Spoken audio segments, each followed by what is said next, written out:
you. Please. No, I want to thank you for the very informative speeches that you gave, and I was very happy to hear what has happened in Namibia in the last 10, 20, 30 years after the independence. I was there working with the government many years ago, 30 years ago, in the beginning of the government. And what I want to know is from the last speaker, you said about the cattle being exported and everything and being produced, being beef, the food being exported to the countries. But there are more than 300,000 people hungry in Namibia. So are there any programs to help the people on the grassroots to improve their lives? Or what are you doing for helping people on the grassroots? Vielen Dank. More questions. Ja, direkt, es gab eine zweite Person, die sich gemeldet hat.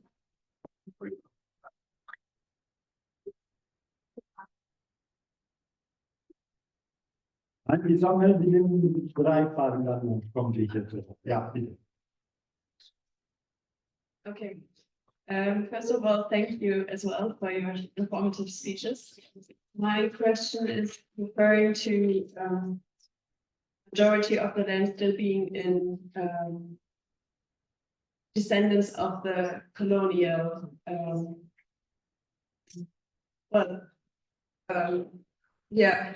heritage, and what are you like? Do you have any ideas of how to give the land back to indigenous people, like for example the Ovaherero, and like how to take it back and give it back?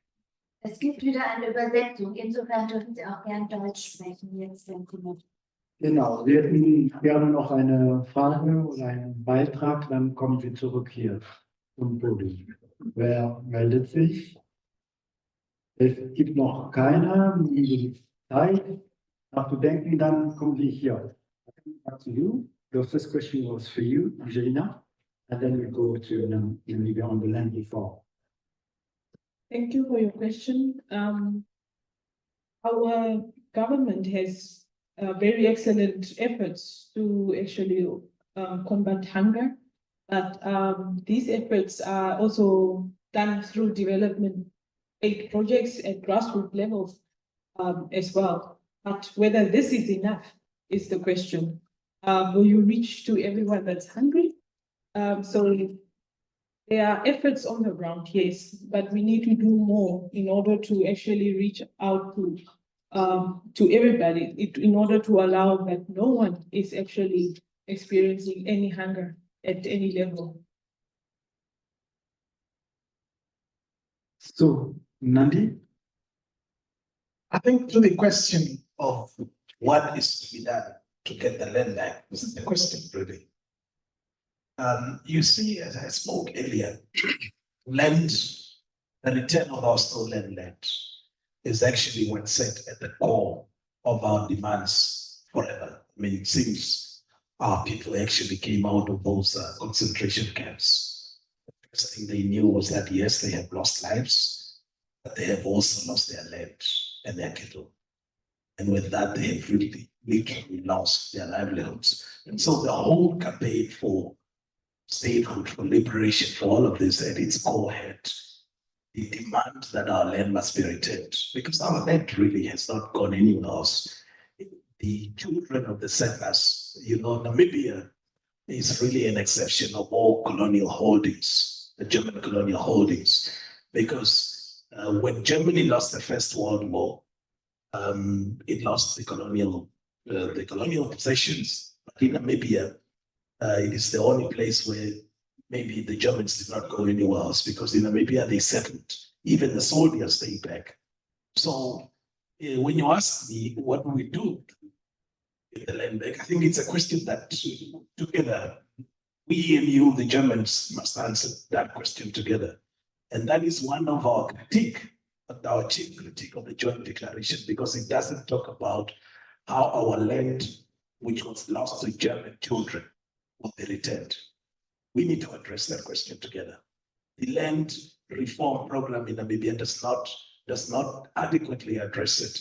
The little land that the government acquired back from the commercial farmers, the occupiers of our land as we know them today, that little land that the government gets, it's really mostly given to those who are connected to, government people. In fact, the ancestral land rights is not one of the criteria. Say you can be resettled because you have lost land. It is now given to everybody. It's a free for all, and obviously because of our population and not being in close proximity to government, so we are the last ones in the queue. So policy as it stands is that you need to buy this land, and our people have put together their few pennies, and many of them have gone to the agricultural bank, few of them to this land, and the Germans and the Afrikaner descendants who are occupying it, they have now seen that it is something that you can make a lot of money out of, so they've made prices. It's now exorbitant. It's expensive to buy land in Namibia. So our chief critique is that the joint declaration did not speak to the issue of land, and we wanted it to go there. In fact, as we demand for reparation, one of the chief things is that say for things that that cannot be returned, but the land is in Namibia. Buy that land, get it back to us, because it's our land. Thank you very much. In der Vergangenheit waren ja die Beziehungen zwischen Hereros einerseits und den Namas andererseits nicht so gut, obwohl sie dieselben Probleme mit den deutschen Kolonisatoren hatten. Umso mehr freut es mich zu hören, dass heute die Beziehungen zwischen diesen zwei Nationen umso sind, und darüber möchte ich mehr hören und wissen. Und meine zweite Frage wäre die, wie viel Land ist in Namibia noch im Besitz von deutschen Farmern? Und wie ist es darum bestellt, diese eventuell zu enteignen? So, das wäre es. Vielen Dank. Zunächst hier und dann kommen wir. Deren Vorfahren Deutsche waren, sind ja heute keine deutschen Staatsbürger mehr, sondern sie sind ja Namibia.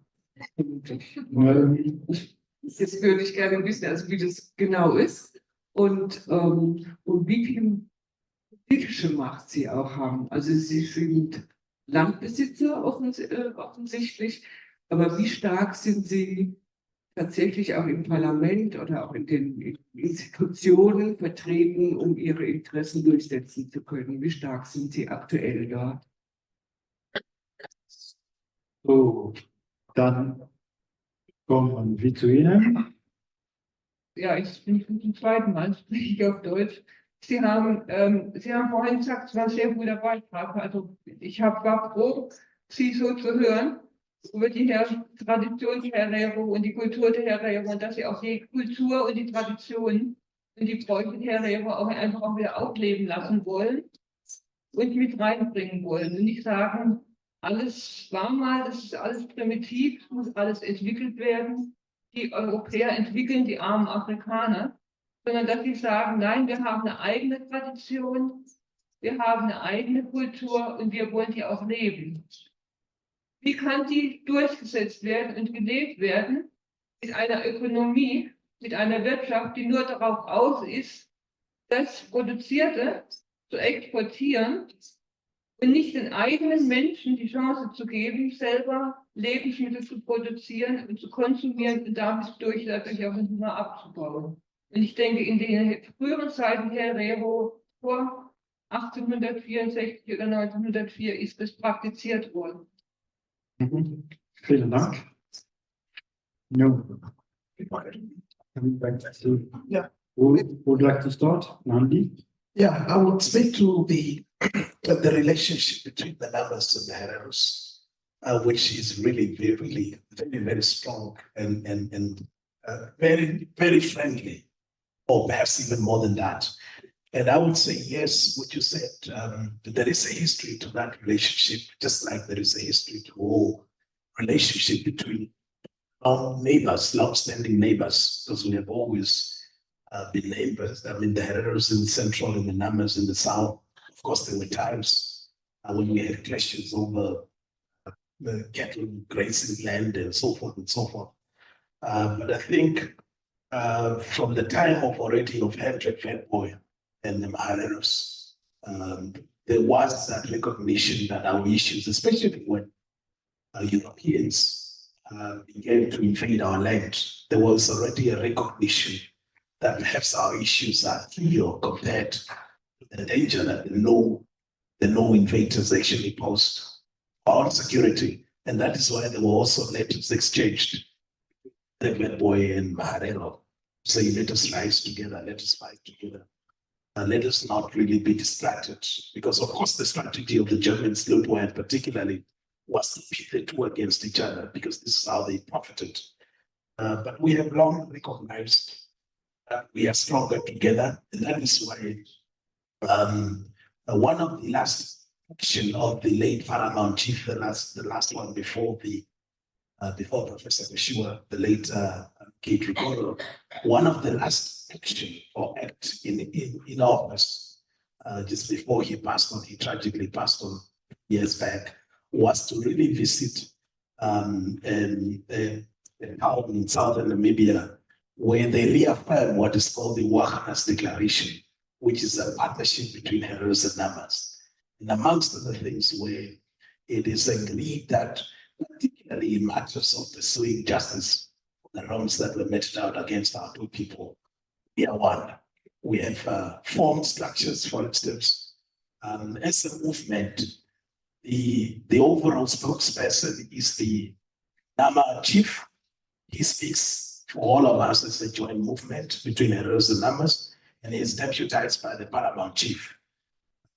Previously, it was the Herero Paramount chief who was the overall speaker. And even at the technical level, we are joined. My counterpart on the other side, Sima Leopard. And in fact, on this trip, we were together when we arrived here on the 30th of November. There was an activity in Berlin that was a joint activity of both Ovaherero Traditional Authority and the Nama Traditional Leaders Association. So we are pursuing everything together. But of course, as two people who, yes, are united on that front, we also have our own peculiarities and our own special needs. And that's why, for instance, the Hereros historically, who have been cattle rearing people, we are pushing hard on the beef production and beef issues in the beef market and industry. Of course, the Namas would have other interests. They were not into cattle most of the time. They were into small stock, sheep and other things. So really, the relationship is as cordial as it can ever be. And it's so tight. There's no way, and even the Namibian government back home is trying to divide us because they know that united our voice is very strong, and there are efforts to try and in between and say, this and that to one community, but no, we are as joined as ever, because we know that's how we will conquer and win our struggle. So I wanted to speak to that one for now. Maybe later on I'll come to other issues. Yes, on the question about the type of economy, exporting everything to South Africa and those kind of problems. And then coming back to you, Nandi, on the issue of the power of the Germans, how many units to... Yeah. But maybe we can start with Angelina. Maybe I'll finish it then. Yeah, maybe Angelina will speak to the part of but also maybe the land that the Germans have. I would say even 80%. because they really have all our lands, basically. And if there is very little that has come back, it has not reached us. It's in the hands of those who are in government. But in terms of the power that they have, yes, they have considerable power. Because if you have the economics, if you own the means, if you own the land, and that means you control the economy, and therefore you control even those who are only symbolically in power, because you can buy them, because for us it's not conceptually understand. I mean, it's not something that you can understand why 32 years down the line, still we are just paying lip service to our land. And that's because there is no willingness to do anything. Number one, those who are in government have not lost their land, because it's true that all of us were oppressed. Some of us in that oppression were oppressed on the ancestral land. Some of us were oppressed, we're an oppressed landless people. And so that is the reality. And so now with these people, or those who were not oppressed, or those who were oppressed on their land, now being in government, they're able to put themselves to the little land that the German economic masters are, giving off. And so, yeah, I think I can, for now, I can just say that they have considerable power. Now to Angelina, and then we take 2 more last questions from the audience, and we'll close the session. All together, please. Thank you for your follow-up question, Ben. I just want to clarify something. The export data that I've shown you is speaking to the commercial export market. That does not necessarily mean that in Namibia, so people are left with nothing. About 30% of that is actually for own consumption. And we have a system called the subsistence farming, where it is basically farmers produce livestock rearing for their own consumption at home. And this is not recorded. I just wanted to clarify that. And also to speak to the question of the land, the percentage I can't give you in exact numbers as to how many Germans are still occupying commercial land in Namibia. But as I've reported before, about 45% of commercial farms are in the hands of the white owners, of which also a proportion of that is the Afrikaner, the Boer, Afrikaner-speaking farmers. So just bear that in mind. So you can just take from that 45% and it's 45. Yeah. So just bear that in mind. So that's a thumbs up that you can just estimate. Yeah, I hope I've answered your question. We have to go to the audience before. Keep it for the last one. Okay. No, it's enough.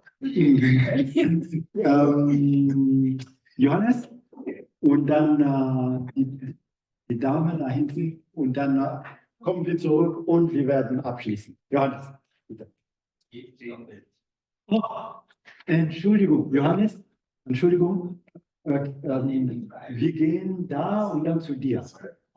Entschuldigung, ich korrigiere da. Ich habe sie nicht gesehen. Okay. Ist Angst. Ich habe 3 Jahre in Namibia geforscht, eine Pflanze zu finden, die man zu Wasser bringen kann, anstelle eine Kulturpflanze zu haben, die man bewässern muss. Und das habe ich 5 Jahre lang beforscht mit viel positive Outcome. Und ich habe es der Regierung vorgestellt. Und die Antwort war, wenn Sie ein Ovambo genug zu essen geben, dann wird er sich wie Ratten fortpflanzen und das ist nicht in unserem Interesse. Das war eine namibische Regierung. Das war also Ende 90er Jahre. Jetzt ist das verständlich, weil die kommerzielle Farmers 4000 Hektar haben und die Communal Farmers nur 1,8 Hektar. Also die Commercials haben Angst, dass eine Masse Menschen den von den Commercial Farms verdrängen werden. Ist irgendwie verständlich. Meine Frage ist aber, wie wollen Sie die Großgrundbesitzer, die Commercial Farmers, in ihre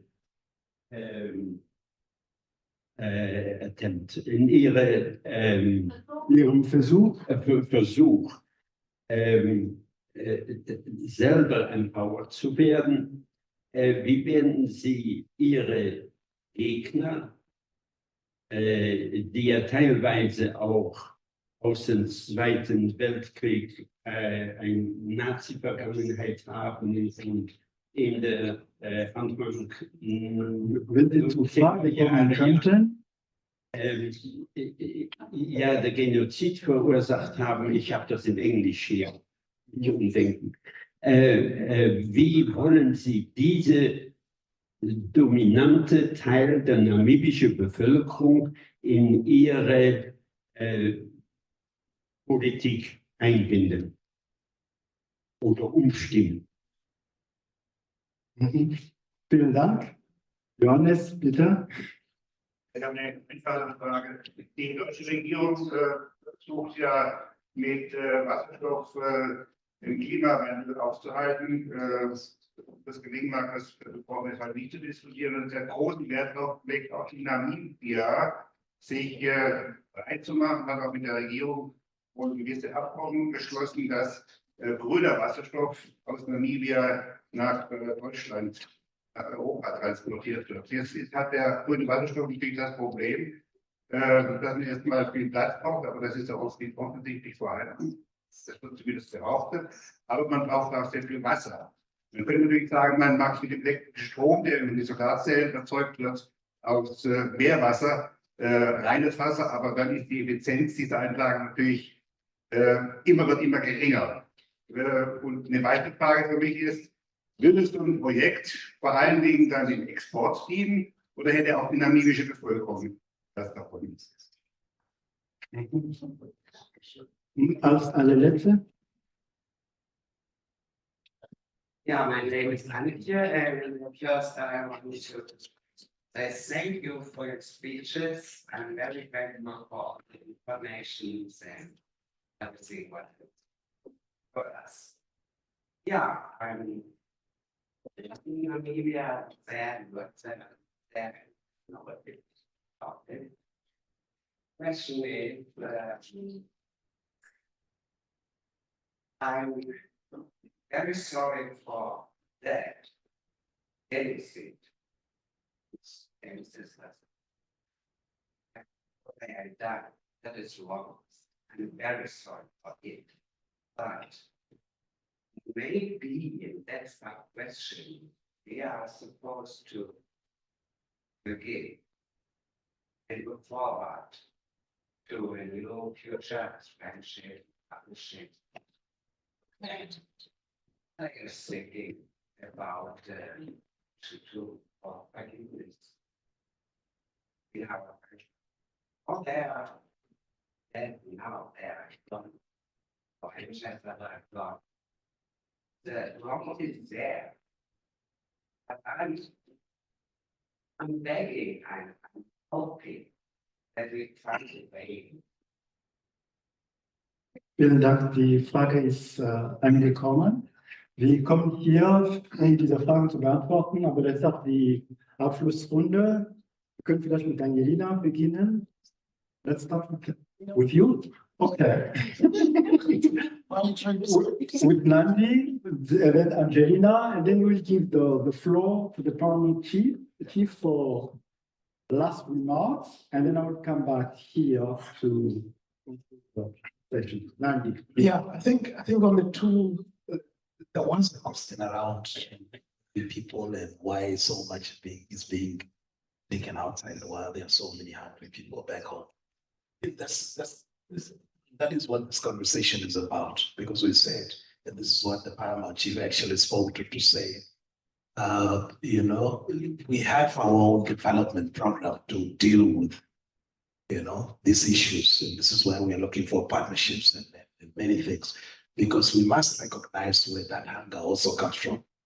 Part of it is because of situation back home, the drought and many of the things that I mentioned here.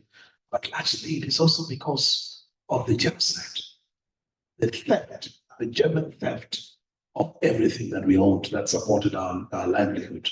So it is a question for you and I.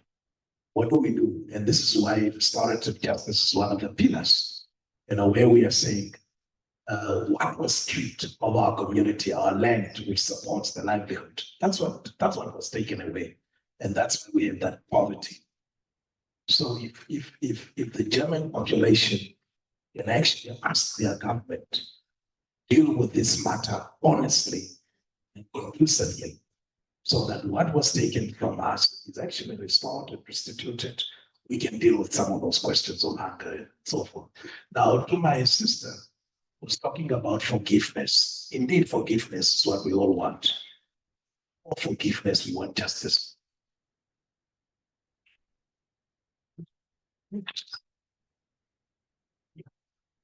Because forgiveness is not something that can be manufactured. Wrongdoer has to show, you know, some sense of remorse. You have to give back what you have stolen, and then we can talk of forgiveness. We also like to be clean.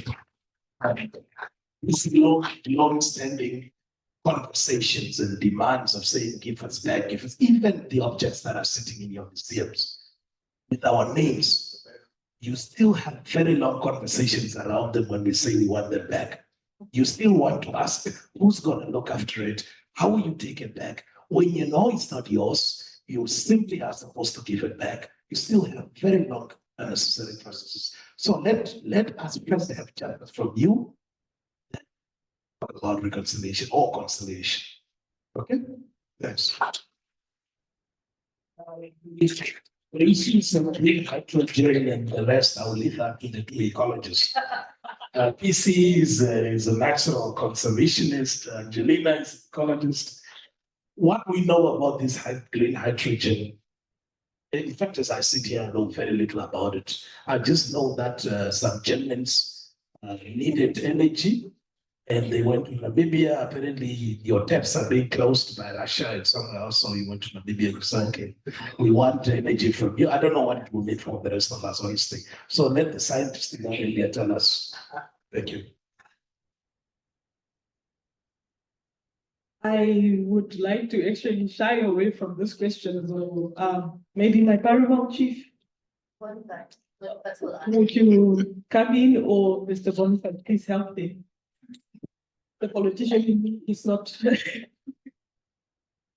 So, I think before I come in, bevor ich das mache, würde ich gerne, wie das in unserer Tradition ist, der Paramount Chief hat zugehört, ist noch online, und wir würden ihm gerne das Wort geben für Closing Remarks, und dann komme ich hier für unsere Closing Remarks.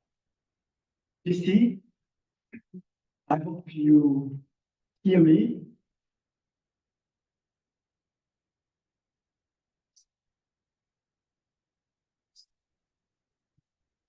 Can you see? You see?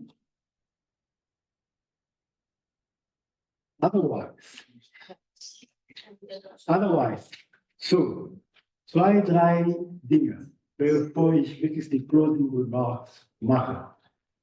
Das erste, wir haben gesehen, so eine Veranstaltung so kurzfristig auf die Beine zu stellen, kostet Energie, Kreativität, aber auch Bereitschaft von Organisationen, miteinander zu kooperieren. Und da ist ein Training entstanden zwischen zwei Städten, die sich besonders mögen, Heidelberg und Mannheim. So, Ich möchte die Organisationen aus Mannheim, die in diesem Raum sind, das ist vor allem AK Kolonialgeschichte und die Vertreterin der Black Academy, Eine Welt Forum Mannheim, die hier sind, aufzustehen, damit wir Danke sagen.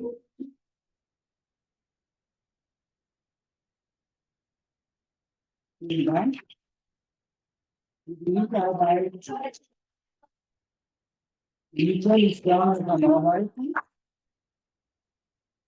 Von unserer Seite aus Heidelberg, wir haben ein Vorstandsmitglied hier, Marita Wagner, und wir haben vor allem eine Kollegin, die letzten Tage neben vielen anderen Sachen, unsere Kollegin aus unserem Sekretariat, Buchhaltung, sie wollte gerne hier sein, ist leider erkrankt und konnte nicht dabei sein. Und dann haben wir zwei Personen, die hinten waren, die übersetzt haben für uns unter den Bedingungen dieses Raumes. Frau Carolina Mockler.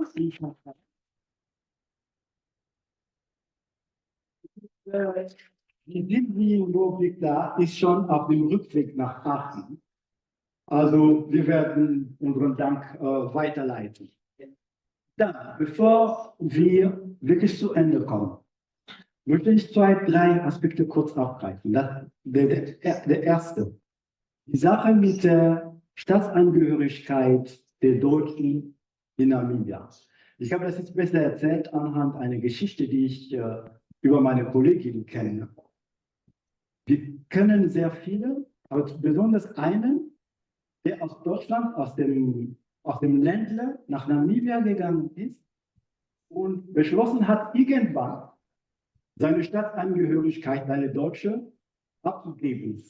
Weil er sagte, er kann das nicht mit seinem politischen Verständnis vereinbaren. Als er das tat, fragte ihn die deutsche Botschaft, ob er das wirklich machen will und warum er das machen will. Um zu sagen, wenn wir Aktivitäten hier organisieren und Menschen wie Angelina oder Nandi einladen, gehen wir durch die allen schwierigen Visa-Bestimmungen, die viele von uns kennen, wenn sie mit Menschen auf dem globalen Süden zu tun haben. Aber würden wir, was wir selten tun in unserem Feld, deutschstämmige Namibierinnen einladen, stellt sich die Frage nicht, was sie den deutschen Pass nach wie vor haben. Bitte? Ja, wir brauchen nur die deutschen Gesetze dafür zu lesen, dann verstehen Sie, dass das noch geht. Und damit sozusagen haben Sie auch besondere Beziehungen natürlich zu deutschen Institutionen, die in Namibia arbeiten. Ob Stiftungen, ob die Botschaft, das Goethe-Institut und so weiter und so fort. Das Zweite, was Land angeht, ich glaube, das ist da, wo wir die Wichtigkeit sehen, die Wichtigkeit dessen, was wir hier versuchen zu machen. Die deutsche Regierung versteckt sich hinter der Notwendigkeit, die Souveränität Namibias zu respektieren und will deswegen nur Verhandlungen führen mit der namibischen Regierung. Der Fehler, der dadurch gemacht wird, ist, dass die aktuelle politische Konstellation in Namibia, die Ergebnis vom Genozid ist, bestätigt wird. Und die Ungerechtigkeit wird durch Deutschland sozusagen verlängert. Das ist das, was wir alle brauchen für die neue Kampagne, die wir gerade starten. Im Januar, Februar spätestens wollen wir ganz groß starten mit dieser Kampagne. Und Ziel dieser Kampagne ist nur, die deutsche Bundesregierung dazu zu bringen, diese Verhandlungen neu aufzurollen, damit die direkt Betroffenen sich selbst betreten können und solche Fragen direkt mit Deutschland verhandeln können. Weil davon auszugehen, die namibische Regierung würde zu Marktpreisen Land kaufen, um es an die zurückzugeben, die es verloren haben, das ist nicht hergegeben von der jetzigen politischen Konstellation in Namibia. Abgesehen davon, dass diese Regierung auch die Mittel nicht hat, Land zu Marktpreisen zu kaufen. Das Letzte, grüner Wasserstoff. Das ist ein Schwerpunkt unserer Arbeit. Wird sein. Wir machen schon einiges im Bereich Forschung dazu, aber auch Vernetzung zwischen deutschen Gruppen und zivilgesellschaftlichen Gruppen in Namibia. Am Donnerstag, wenn Sie Zeit haben, gibt es eine große Tagung in Bonn zu den Standards, zum Export, zum Import von grünem Wasserstoff. Und eine der Fragen, die wir dort diskutieren werden, ist, was wären gute Rahmenbedingungen, um so einen Import von grünem Wasserstoff gut aussehen zu lassen? Ich gehe dahin, Vertreterinnen von der GIZ, aber auch von Ministerien werden dabei sein. Und der Standpunkt ist zu sagen, grüner Wasserstoff ist gar kein Bedürfnis von Namibia. Sie brauchen sich nur anzugucken, wo die Anlagen entstehen sollen. Lüderitz. Sie haben die Fläche von Namibia, sie haben die Bevölkerung und die ist verstreut durch das Land. Dann merken Sie, was Namibia braucht zur Überwindung von Energiearmut, ist nicht grüner Wasserstoff, sondern Solarenergie. Weil mit Solar kannst du Energie dezentralisieren, demokratisieren und so weiter und so fort. Also das ist ein Bedarf von Deutschland zur Rettung der schweren Industrie und der Stahlindustrie. Und wie in der Kolonialzeit werden afrikanische Länder in Interessen der europäischen Länder eingewickelt. Und das darf nicht sein, nicht ohne die Erblasten des Kolonialismus ernsthaft wirklich aufgearbeitet zu haben.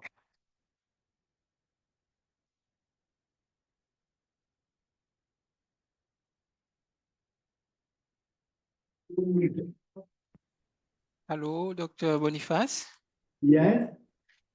Yeah, we got some comments here in online, and if you allow us, we would like to read it for the participant on chat. Yes, you can read them. Okay, the comment is from Boni Tandorozu. He or she said this.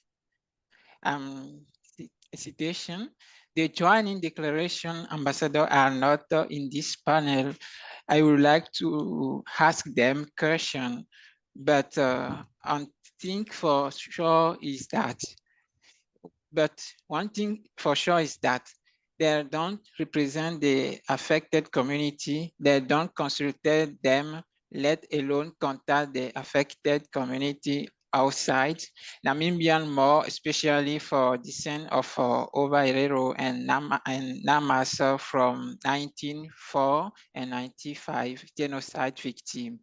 Whatever discussion and feedback they give get scrutinizing first by the master before I can be allowed for public consumption. Those of us who are in diaspora, Ovaherero and Nama community are forgotten nation by both Namibian and German. If it was not the paramount chief, Professor Machinji, and the previously a paramount chief, we couldn't show become the forgotten nation in this diaspora.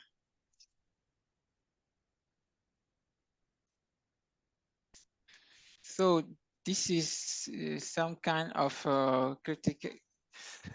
criticize comment that we receive from one of the participants.